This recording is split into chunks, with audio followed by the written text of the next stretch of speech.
Can't both say that men have all the competence in the world to be leaders and to be power holders and also say that they're so incompetent that they don't know when it's time to keep their hands to themselves. You can't have it both ways.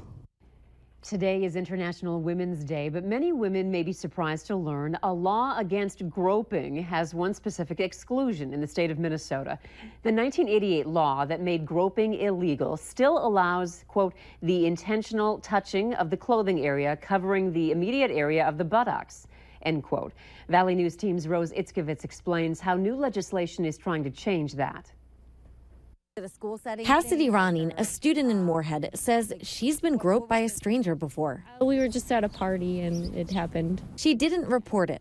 I guess I didn't think it was that big of a deal, but also nothing would be done about it. And that's why she says she's not surprised. According to the Minnesota statute that defines criminal sexual conduct in the 5th degree, a certain area is excluded. Grabbing the groin, the genitals, the breast has already been a crime. Instead of saying, but touching the clothing-covered buttocks is not a crime, we're saying it should be a crime. Minnesota Senator John Marty co-authored the law 30 years ago. It was a huge progress. It was the first time we were saying groping is illegal.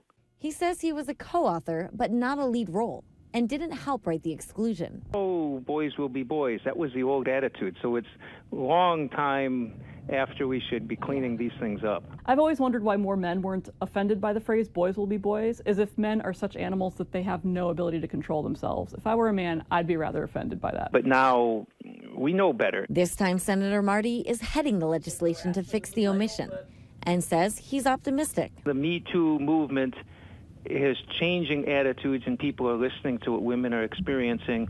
It should change. It shouldn't be a norm. And women like Cassidy, who've been assaulted, say it's about time. In Moorhead, Rose Itzkovitz, Valley News Live. So far, legislation to get rid of the exception passed in the Senate Judiciary Committee. It's on the Senate floor now and still has to pass in the House before it goes on to the governor.